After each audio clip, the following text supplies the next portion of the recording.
Hi అండి, నేను మీ Shilpa Vinay. Welcome to Vincy kitchen. ఈరోజు మనం కమ్మనైన క్యారెట్ సగ్గుబియ్యం వడియాలు ఎలా తయారు చేసుకోవాలో చూద్దాము. టేస్ట్ అయితే ఈ వడియాలు చాలా బాగుంటాయండి. మనం ఇందులో క్యారెట్ వేసాం కదా, దానివల్ల వడియాలకి మంచి టేస్ట్ వస్తుంది. ఈ వడియాలని చక్కగా ఇంట్లోనే పెట్టేసుకోవచ్చు, ఫ్యాన్ గాలికి చక్కగా ఆరిపోతాయి, సమ్మరే కదా. అలాగే కొంతమంది కమెంట్స్లో అడుగుతున్నారండి, వడియాలు తీసేటప్పుడు విరిగిపోతున్నాయి అని. వడియాలు విరిగిపోకుండా రావాలంటే పిండిని ఎలా ఉడికించుకోవాలి, ఎంతసేపు ఉడికించుకోవాలి, ఇవన్నీ కూడా ఈ వీడియోలో మనం చూద్దాము. ఈ టిప్స్ ఫాలో అవుతూ చేశారంటే ఒక్క వడియం కూడా విరిగిపోకుండా చక్కగా వస్తాయి వడియాలు. ఈ వడియాల కోసం ఇక్కడ నేను 1/2 కిలో సగ్గుబియ్యం తీసుకున్నాను. ఏదైనా గిన్నెతో కానీ గ్లాస్తో కానీ కొలిచి తీసుకోండి. వీటిని ఒకసారి నీళ్ళతో శుభ్రం చేసుకోవాలి. ఈ సగ్గుబియ్యాన్ని ఒకసారి కడిగితే సరిపోతుంది. ఇందులో నీళ్ళని వంపేసుకుని 2 కప్పుల నీళ్లు పోసుకోవాలి. మనం సగ్గుబియ్యం ఏ కప్పుతో తీసుకుంటామో అదే కప్పుతో 2 కప్పుల నీళ్లు పోసి కనీసం 4 గంటల పాటు నానపెట్టుకోవాలి, లేదా రాత్రంతా నానపెట్టుకోవచ్చు. నేనైతే 4 గంటల పాటు నానపెట్టాను. సగ్గుబియ్యం చూడండి చక్కగా నానిపోయాయి కదా. ఇప్పుడు వీటిని గ్రైండ్ చేసుకోవాలి. మిక్సీ జార్లో మనం నానపెట్టుకున్న సగ్గుబియ్యం నీళ్ళు ఉన్నాయి కదా, అవి కూడా వేసేసుకోండి. సగం వరకు వేసుకొని మెత్తగా గ్రైండ్ చేసుకోవాలి.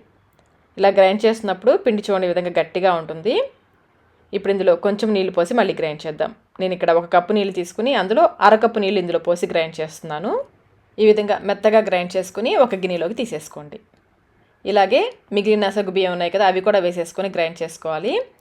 ఇందాక 1/2 కప్పు నీళ్లు పోసాం కదా, మిగిలిన 1/2 కప్పు నీళ్లు కూడా ఇందులో పోసేస్తున్నాను. అంటే ఇక్కడ నేను ఈ సగ్గుబియ్యం గ్రైండ్ చేయడానికి 1 కప్పు నీళ్లు వాడాను. మెత్తగా గ్రైండ్ చేసేసుకుని ఆ పిండి కూడా ఇందులో వేసేసుకోవాలి. ఈ సగ్గుబియ్యం పేస్ట్ కొంచెం పల్చగా ఉండాలి. మనం దోశపిండి కలుపుకుంటాం కదా, దానికంటే కూడా కొంచెం పల్చగా ఉండాలి. అందుకని ఇక్కడ నేను మరొక కప్పు నీళ్లు పోస్తున్నాను. మొత్తం ఇక్కడ నేను 4 కప్పుల నీళ్లు వాడానండి. 2 కప్పుల నీళ్లతో సగ్గుబియ్యం నానపెట్టాను, 1 కప్పు నీళ్లతోనేమో సగ్గుబియ్యం గ్రైండ్ చేశాను. ఇప్పుడు మళ్ళీ 1 కప్పు నీళ్లు పోసాను. అంటే మొత్తం ఇక్కడ నేను 4 కప్పుల నీళ్లు వాడాను.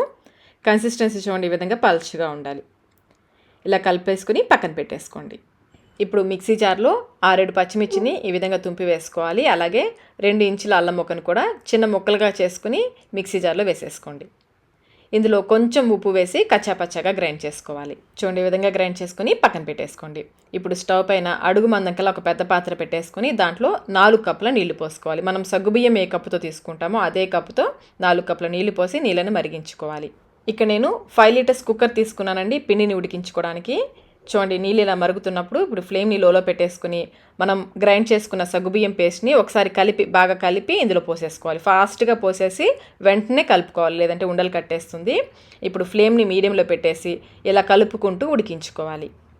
కలపడం ఆపేశారంటే ఉండ కట్టేస్తుందండి. కలుపుకుంటూనే ఉడికించుకోవాలి. ఇది ట్రాన్స్పరెంట్గా అయ్యేంత వరకు ఇలా కలుపుతూనే ఉడికించుకోవాలి. ఫ్లేమ్ని లోకి మీడియంకి అడ్జస్ట్ చేసుకుంటూ ఉడికించుకోండి. పేస్ట్ బాగా చిక్కగా అనిపిస్తుంది చూడండి. మనం తీసుకునే సగ్గుబియ్యం క్వాలిటీని బట్టి నీళ్ళు ఒక్కొక్కసారి ఎక్కువ కానీ తక్కువ కానీ పట్టచ్చు. నాకు కొంచెం తక్కువ అయ్యాయండి నీళ్ళు, అందుకని నేను 1 కప్పు నీళ్ళని బాగా మరిగించి ఇందులో పోస్తున్నాను. మీకు పిండి పలచగానే ఉంది అనిపిస్తే నీళ్ళు పోసుకోవద్దు. పిండి గట్టిగా ఉంది అనిపిస్తేనే నీళ్ళు పోసి కలుపుకోవాలి. అంటే మొత్తంగా ఇక్కడ నాకు నానపెట్టడానికి కానీ గ్రైండ్ చేయడానికి కానీ ఉడికించడానికి కానీ మొత్తానికి 1 కప్పు సగ్గుబియ్యానికి 9 కప్పుల నీళ్లు పట్టాయి. సగ్గుబియ్యం క్వాలిటీని బట్టి ఒక్కొక్కసారి కొంచెం తక్కువ నీళ్ళు పడతాయి, ఒక్కొక్కసారి కొంచెం ఎక్కువ నీళ్ళు కూడా పట్టచ్చు. చూసుకుంటూ తక్కువ అయితే కనుక నీళ్లు మధ్యలో వేడి చేసి కలుపుకోవచ్చు.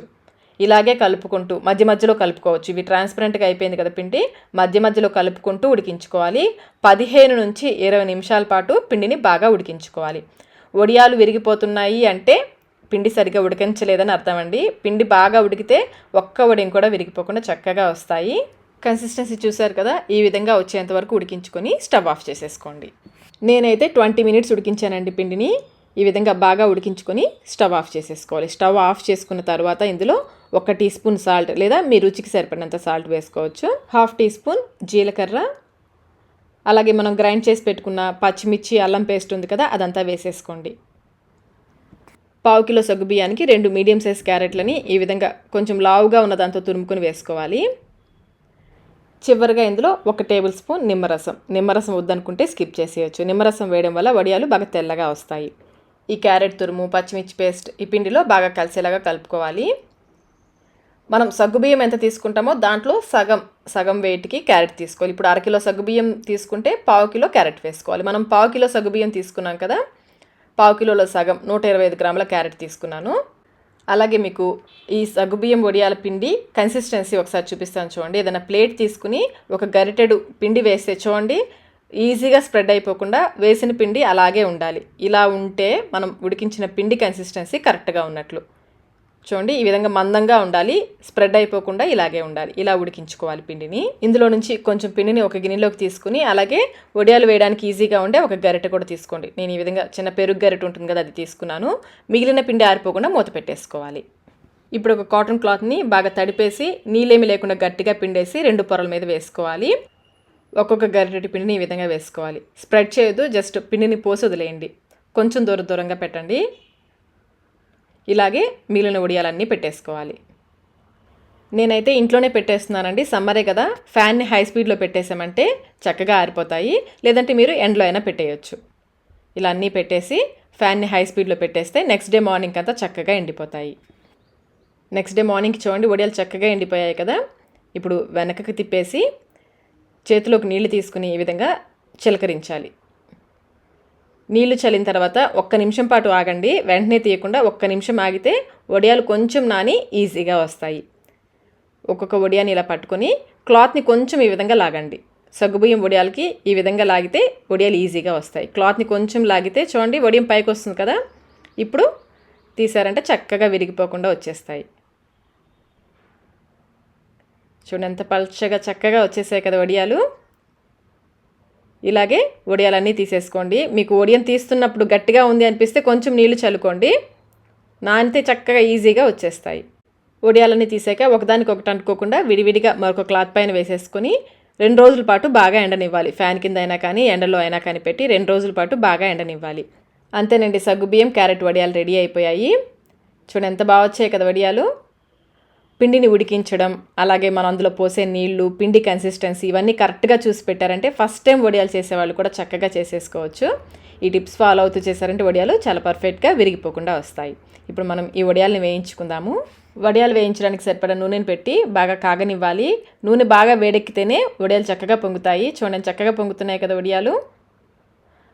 మనం నిమ్మరసం వేసాం కదా, చక్కగా తెల్లగా వస్తాయి మల్లె పువ్వుల్లాగా. టేస్ట్ కూడా చాలా బాగుంటాయండి. క్యారెట్ తురుము, అల్లం పచ్చిమిర్చి పేస్ట్ కారకారంగా భలే రుచిగా ఉంటాయి. ఒకసారి మీరు కూడా ఈ క్యారెట్ తురుము వేసి సగ్గుబియ్యం వడియాలని తప్పకుండా ట్రై చేయండి. ట్రై చేసి మీకు వడియాలు ఎలా వచ్చాయి మాకు కమెంట్ రూపంలో తెలియచేయండి. ఈ వీడియో మీకు నచ్చినట్లయితే లైక్ చేయండి, మీ ఫ్రెండ్స్కి, ఫ్యామిలీ మెంబర్స్కి షేర్ చేయండి. Thank you.